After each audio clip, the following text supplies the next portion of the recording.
सेवक आपके बीच आपके आरोग्य लहर वॉल्यूम 64 यानी कि 64 के लिए उपस्थित है। आज का वॉल्यूम बच्चों को समर्पित है। इस वॉल्यूम को 4 भागों में विभाजित करेंगे। पहले भाग में सेवक आपको मिलवाएगा सम्मान योग्य अध्यापिका श्रीमती मोनिका भारती जी से, जो कि Saint Mark's senior secondary public school Mirabagh New Delhi में अध्यापन का कार्य कर रही हैं।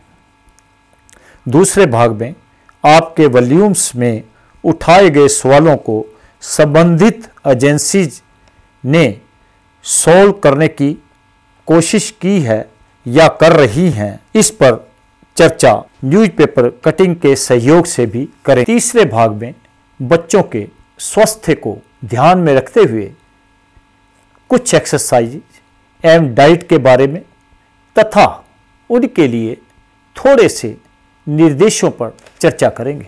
चौथे भाग में corona, delta variant, Omicron, delta Chrome की इनकी आज की पोजीशन क्या है, उस पर चर्चा करेंगे। अब आते हैं पहले भाग पर। जैसा कि आप स्क्रीन पर देख रहे हैं, सम्मान योग्य अध्यापिका श्रीमती मोनिका भारती जी, जिन्होंने आपके सेवक की नॉलेज के अनुसार बहुत ही मेहनत और लगन से अपने स्कूल के बच्चों का ऐसा वातावरण ऑनलाइन क्लासेस में बनाए रखा जैसा स्कूल में रहता है।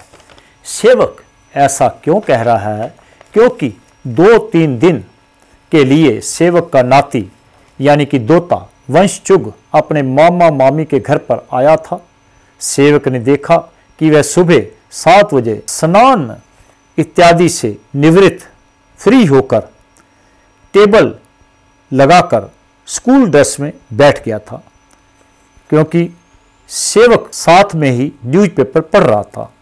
सेवक सुन रहा था कि सम्मान योग्य टीचर मोनिका भारती जी ने सर्वप्रथम बहुत ही शालीनता से अटेंडेंस ली तथा अटेंडेंस के बाद एक बच्चे से प्रार्थना का निवेदन किया। जैसा कि सेवक के नाती ने बताया कि रोल नंबर के अनुसार ही रोज एक बच्चे से प्रार्थना कराई जाती है। इसके बाद स्कूल गान चलाया गया तथा तत्पश्चात सम्मान योग्य अध्यापिका जी ने बच्चों को बड़े प्यार से समझाया कि आप प्रश्न पत्र को बड़े प्यार से सर्वप्रथम पढ़ना, कोई जल्दबाजी मत करना तथा सीक्वेंस वाइज उनका जवाब लिखते जाना, घबराने की बिल्कुल ज़रूरत नहीं तथा बीच बीच में भी बच्चों का मनोबल एवं विश्वास बढ़ाने में सहयोग करती रही एवं थोड़े थोड़े समय के अंतराल पर भी उनको समय के बारे में सूचित करती रही तथा यह भी कहती रही कि जल्दबाजी बिल्कुल न करें। सेवक ने जब यह सब सुना और नाती की गतिविधियां देखी, जब पेपर कंप्लीट हो गया, तब सेवक ने नाती वंशचुग को कहा कि रिस्पेक्टेबल टीचर को अपने नाना की तरफ से अच्छा डिसिप्लिन बनाए रखने एवं बच्चों का कॉन्फिडेंस लेवल बढ़ाने के लिए धन्यवाद एवं आशीर्वाद जरूर देना। सेवक को आपके साथ यह साझा करने पर बहुत ही खुशी हो रही है कि अगर सभी टीचर्स ऑनलाइन क्लासेस में ऐसा डिसिप्लिन बनाए रखती या रखते तो बच्चे गेम्स के चक्करों में ज़्यादा ना पड़ते। एवं आपके द्वारा भी, आपके इस वॉल्यूम के द्वारा भी सेवक आपकी तरफ से और अपनी तरफ से सम्मान योग्य अध्यापिका का बहुत बहुत धन्यवाद करता है और आप सबसे प्रार्थना करता है कि आपकी नॉलेज में भी अगर किसी स्कूल की ऐसी अध्यापिका या अध्यापक हों तो ज़रूर बताएं, उनको भी आने वाले वॉल्यूम्स में ज़रूर प्रदर्शित किया जाएगा। अब आपको वंशचुग द्वारा प्रेयर सुनवाते हैं। नमस्ते। आज मैं अपने स्कूल सेंट मार्क्स की प्रेयर आपके सामने सबके सामने प्रस्तुत करने जा रहा हूँ। At the start of the day we must say thank you God for the work and play. We try to be good for we know that we should that our prayer.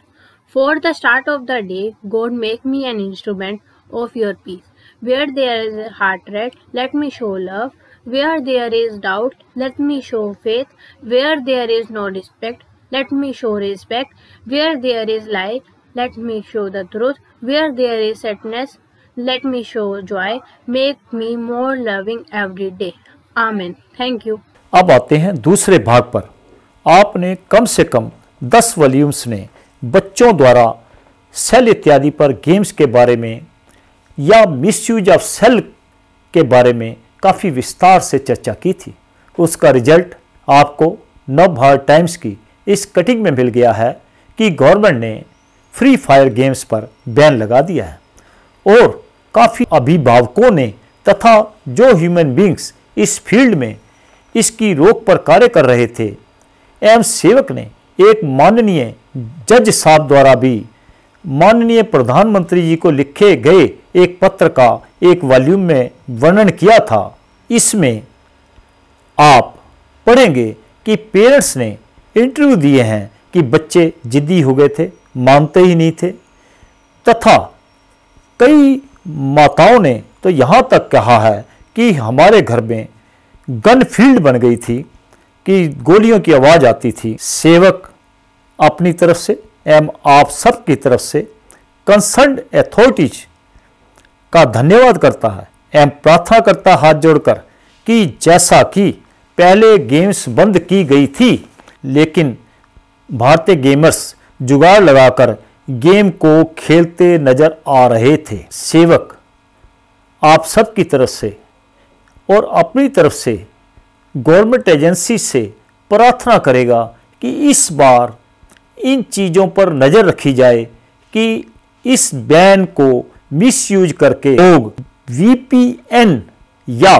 अन्य social media द्वारा इन चीज़ों को दूसरे रास्ते से लाकर ना खेलें ताकि बच्चों के ऊपर जो बैड इफ़ेक्ट्स आए हैं वो समय के अंतराल से ठीक हो जाएं।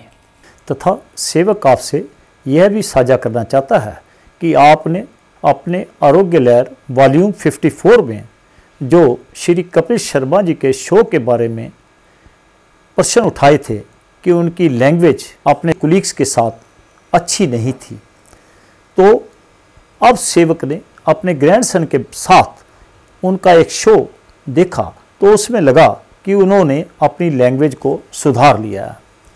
लेकिन सेवक को तब आश्चर्य हुआ कि जब सेवक ने आज ही 22/2/2022 को ही एक क्लिप देखी जिसमें कि शाहिद वसीम जी ने उनसे एक कमेंट किया था कि आपकी लैंग्वेज जो है ठीक नहीं होती, तो उस क्लिप को आप ही सुन लीजिए कि कपिल शर्मा जी ने क्या जवाब दिया और यह भी कहा कि मुझे तो आपका कमेंट ही बकवास लगता है और जो यह कहते हैं वो पेड आर्टिस्ट को कहते हैं, किसी सेलिब्रिटीज को नहीं कहते। इससे हमारे सामने फैक्ट्स क्या आते हैं कि इसका मतलब जो हमारे पेड वर्कर्स हैं या सर्वेंट्स हैं या सर्विस करते हैं, नौकरी करते हैं, उनको मालिक जो कुछ मर्जी कह सकता है। सेवक को यह लगता है कि कपिल शर्मा जी को अभी भी अपने विचारों में सुधार लाना चाहिए। कपिल यार, कसम से तेरी कॉमेडी मुझे बिल्कुल बकवास लगती है क्योंकि तू सबकी बेइज्जती करता है और उसको कॉमेडी कहता है। पता नहीं, हर एक का नज़रिया अपना, उनको ऐसा लगता है। पर हालांकि मुझे ये लगता है कि जो हमारे शो में पेड आर्टिस्ट होते हैं तो उनकी करता हूँ, बाकी और किसी अगर मैं ऐसा करता हूँ तो शायद कोई गेस्ट रिपीट आए ना मेरे शो में। तो शाहिद वसीम साहब, आपका ये कमेंट भी मुझे बहुत ज़्यादा बकवास लगा। अब आते हैं तीसरे भाग पर। विश्व के प्यारे बच्चों, सेवक आपको संबोधित करते हुए आपसे विचार विमर्श करना चाहता है जो कि आपकी जिंदगी को बदल देंगे। सर्वप्रथम सेवक आपसे यह कहना चाहता है कि प्यारे बच्चों, आपने 2 साल बहुत मौज मस्ती की, डिसिप्लिन भी ठीक तरह से आप में से काफ़ी बच्चे नहीं बना पाए होंगे और काफ़ी बच्चों ने शरारतें भी की होंगी और काफ़ी बच्चों ने पेरेंट्स को चीट भी किया होगा, गेम भी खूब खेली होंगी काफ़ी बच्चों ने। लेकिन बच्चों, ये सब आपके ब्रेन पर असर डाल चुकी हैं। अब उस ब्रेन के असर को हमने वॉश आउट कैसे करना है, अब हम उस विषय पर आते हैं। सबसे पहले कुछ आपके लिए दिशा निर्देश सेवक आपसे साझा करेगा।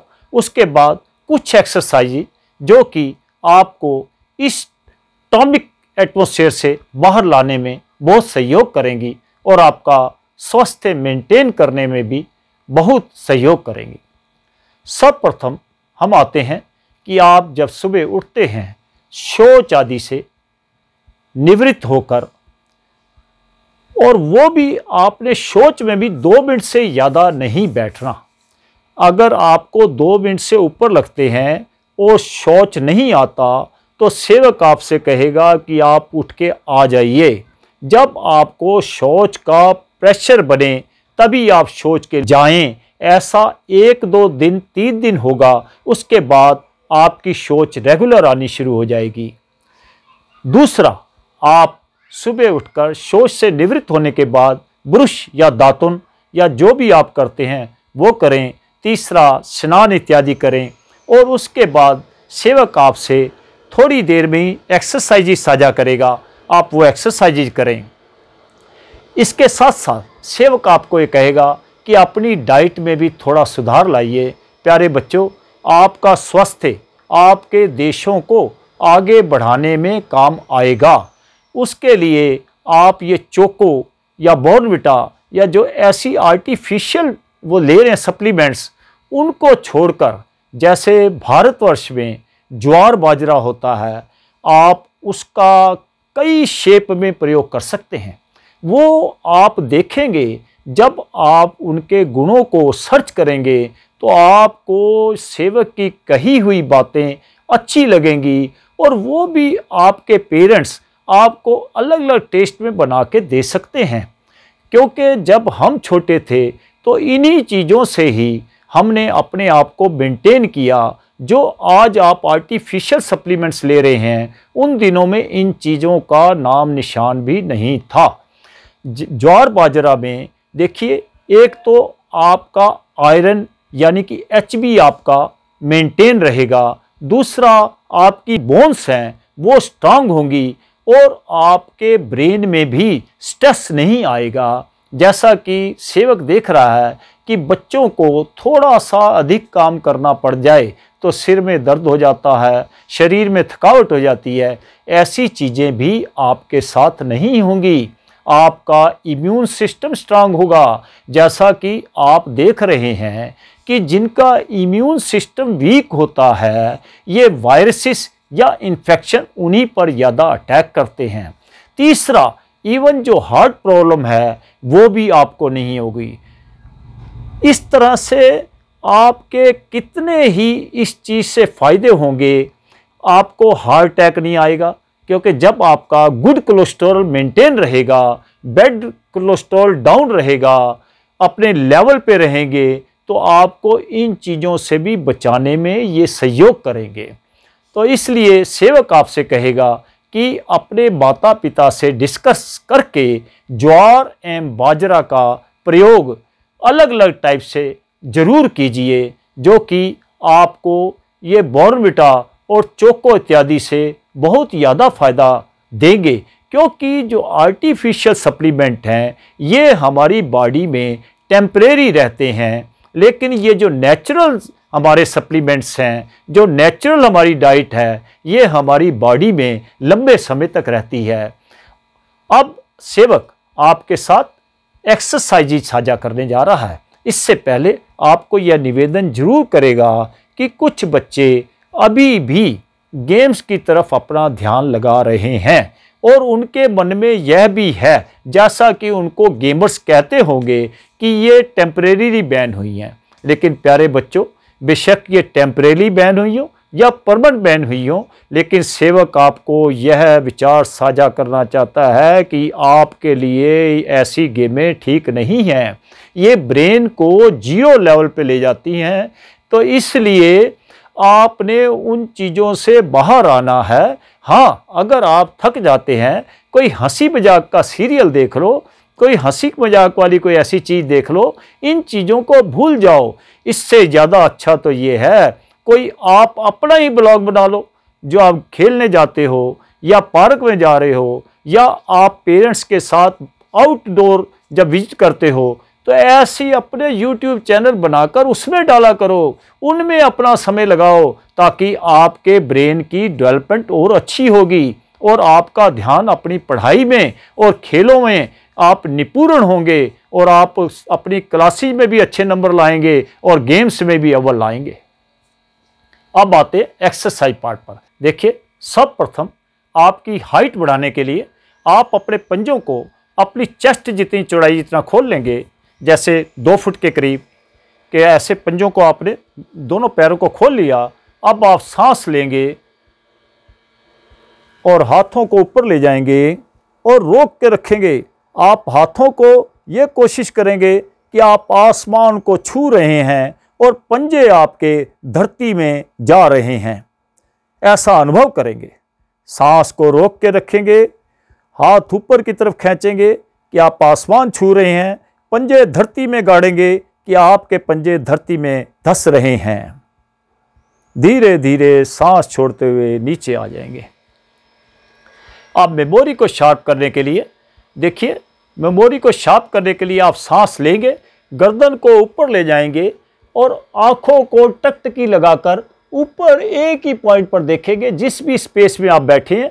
लेकिन आपने ये एक्सरसाइज कोशिश करनी है कि खुले वातावरण में हो, जैसे कि आपकी बालकोनी है, पार्क है या लॉन है, ऐसी जगह पे, हवादार जगह पे आप करेंगे। अब दूसरे में आपने क्या करना है, सांस लेंगे,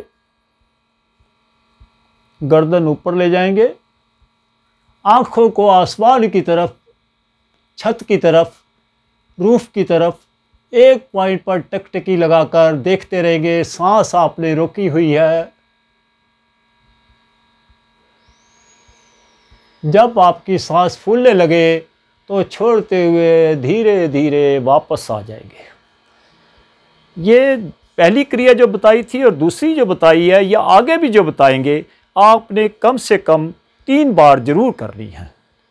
अब तीसरी क्रिया में आपकी एकाग्रता बढ़ाने के लिए आप करेंगे वृक्षासन। पहले आपने किया था ताड़ासन, जो आपने अपनी हाइट को बढ़ाने के लिए किया था। जिन बच्चों की हाइट कम रह जाती है वो ताड़ासन करेंगे।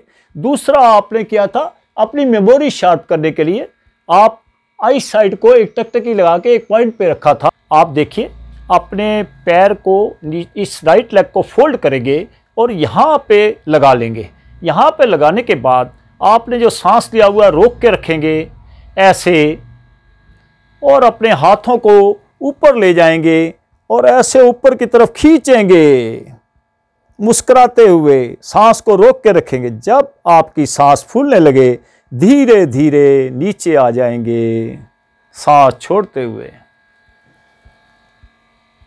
इसी तरह इस क्रिया को आपने दूसरी तरफ करना है। दूसरी लेग से आप लेफ्ट लेग को फोल्ड करेंगे, यहाँ रख लेंगे और ऐसे ही आपने सांस लेना है और ऊपर की तरफ हाथ जोड़ लेने हैं, खींचना है ऊपर की तरफ, मुस्कुराता हुआ चेहरा, धीरे धीरे वापस आ जाएंगे। अब आपने अपनी सारे शरीर को सम करने के लिए कि आपके ब्लड सेल्स और ऑक्सीजन का लेवल आपके शरीर में समान रूप से संचार करने लग जाए, उसके लिए देखिए सेवक आपको सजेस्ट करेगा कि आप अनुलोम विलोम कीजिए। देखिए, राइट नोजल को ये थंब से, राइट थंब से क्लोज कर लेंगे, लेफ्ट नोजल से प्यार से सांस लेंगे और राइट नोजल से छोड़ेंगे धीरे धीरे। आप राइट नोजल से लेंगे,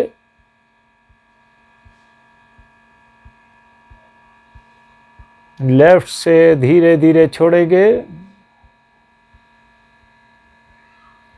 इसमें आपने 2 बातों का ध्यान रखना है कि आपने जब लेफ्ट से सांस लिया था, जितनी आपने काउंटिंग की थी, सपोज करो आपने 6 तक काउंट किया था, तो जब आप छोड़ते हैं तो 12 तक काउंट करेंगे। ऐसे ही लेफ्ट से जब लिया था 6 तक काउंट किया था, तो राइट से छोड़ा था 12 तक काउंट करेंगे। दूसरा आपने क्या ध्यान रखना है, जब आप सांस ले रहे हैं बड़े प्यार से, पहले आप स्टोमक को फिल करेंगे, फिर चेस्ट को फिल करेंगे, फिर ये अपने अपर पोर्शन को फिल करेंगे।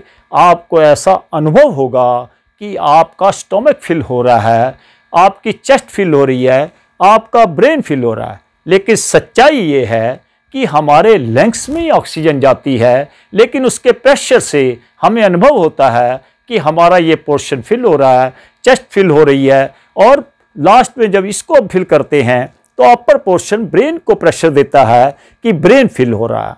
जब हम ऐसे ही सांस को छोड़ते हैं, पहले ऊपर के लेवल को बाहर निकालते हैं ऑक्सीजन को, फिर सेंट्रल लेवल, फिर पेट में से, इस तरह से आप करेंगे तो आपको कभी भी रोग छू नहीं सकते। ये सेवक आपको पूरा विश्वास दिलाता है कि अगर अपने स्वास्थ्य का, इन बातों का आप ध्यान रखेंगे तो आपको कोई भी रोग, कोई भी इन्फेक्शन या कोई भी वायरस टच नहीं कर पाएगा।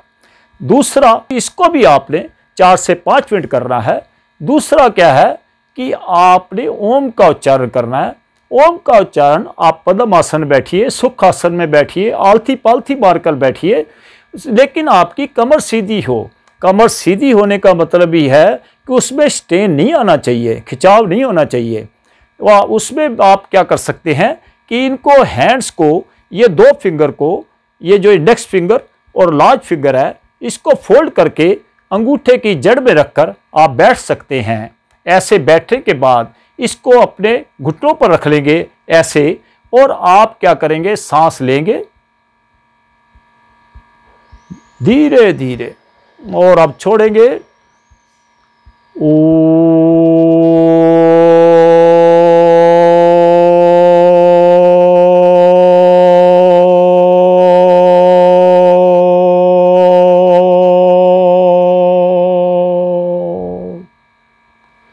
इस क्रिया में आपने एक चीज का ध्यान रखना है कि आप जब सांस छोड़ रहे थे तो ओम बना रहे थे, ऐसे आपका वॉल्यूम ऐसे बढ़ता गया। जब ऐसे टर्न हुआ ओम का फिगर तो वॉल्यूम कम हुआ। जब बाहर की तरफ ऐसे आया वॉल्यूम बढ़ा, फिर ऐसे टर्न हुआ तो वॉल्यूम कम हुआ, फिर जब ऐसे वॉल्यूम बढ़ा फिर ऐसे कम हुआ।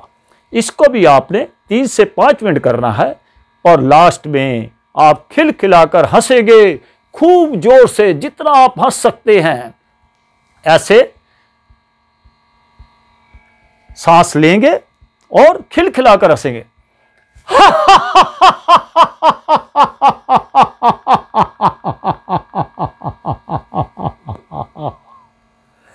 यह भी आपने 3 से 5 मिनट तक करना है। अब आते हैं चौथे व अंतिम भाग पर। इस विषय पर सेवक आपसे यह साझा करना चाहेगा कि हमारे भारतवर्ष में विदेश से आने वालों का अब RT-PCR टेस्ट नहीं होगा। दूसरा, यूनाइटेड किंगडम के प्रधानमंत्री जी ने इसी सप्ताह कोविड-19 पेशेंट्स से रिस्ट्रिक्शन हटाने के लिए कहा है एवं सेल्फ आइसोलेशन पर विश्वास करेंगे। कानून द्वारा किसी तरह की कोई बंदिश नहीं लगाई जाएगी। दूसरा, सेवक ने न्यूज़पेपर में यह भी पढ़ा कि साइंटिस्ट ने बताया है कि यूनाइटेड किंगडम में ही वेरिएंट डेल्टा क्रोम भी आ चुका है, तथा सेवक आपके साथ the times of India new Delhi 22/2/2022 की एक कटिंग भी साझा कर रहा है, जिसमें आप पढ़ेंगे कि West begins unmasking but it might be too soon for India. इसमें जैसे आप पढ़ेंगे आप देखेंगे कि इसमें यह भी पढ़ने को मिला है कि Denmark, Sweden, Norway, UK drop the mask in at public places and New York, California, Italy, Spain also withdrawn the mask in public space। तथा सेवक यह भी साझा करना चाहता है कि जैसा कि आज तक हमारे को विश्व में जो भी इंजेक्शन या मेडिसिन दी गई हैं उनसे यह फैक्ट्स सामने आए हैं कि 2 या 3 वैक्सीन लगने के बाद भी वेरिएंट या डेल्टा क्रॉन या दूसरे वेरिएंट डेल्टा वेरिएंट या कोविड-19 लोगों को हुए। लेकिन अब सेवक ने जब न्यूज़पेपर में यह पढ़ा कि 12 से 15 साल के बच्चों के लिए भी वैक्सीनेशन की परमिशन दे दी गई है, तो सेवक को यह थोड़ा सा असमंजस की स्थिति में डालने वाली न्यूज़ लगी कि एक तरफ जिन बच्चों को आज तक किसी तरह का कोई इन्फेक्शन इस तरह से नहीं हुआ, तो ऐसी क्या ज़रूरत है कि जिस मेडिसिन्स का हमें आज तक अपने आप को ही या साइंटिस्ट को या डॉक्टर्स को यह पता ही नहीं लग सका कि इसका असर कितने टाइम तक रहेगा। जैसा कि हम देख रहे हैं कि 2 वैक्सीनेशन के बाद भी ऐसे इन्फेक्शन हुए हैं, लेकिन ये बच्चे सेफ रहे हैं विश्व में, तो इनको इंजेक्शन की क्या ज़रूरत है। सेवक की नॉलेज एंड बिलीफ के हिसाब से अननेसेसरी ऐसे इंजेक्शन लगाना भी ठीक नहीं लगता। बाकी जैसा गवर्नमेंट डिसीजन लेगी वो सबके लिए मान्य होगा। अब सेवक आपसे आज्ञा चाहता है इस वॉल्यूम को ख़त्म करने के लिए। जय हिंद, जय भारत।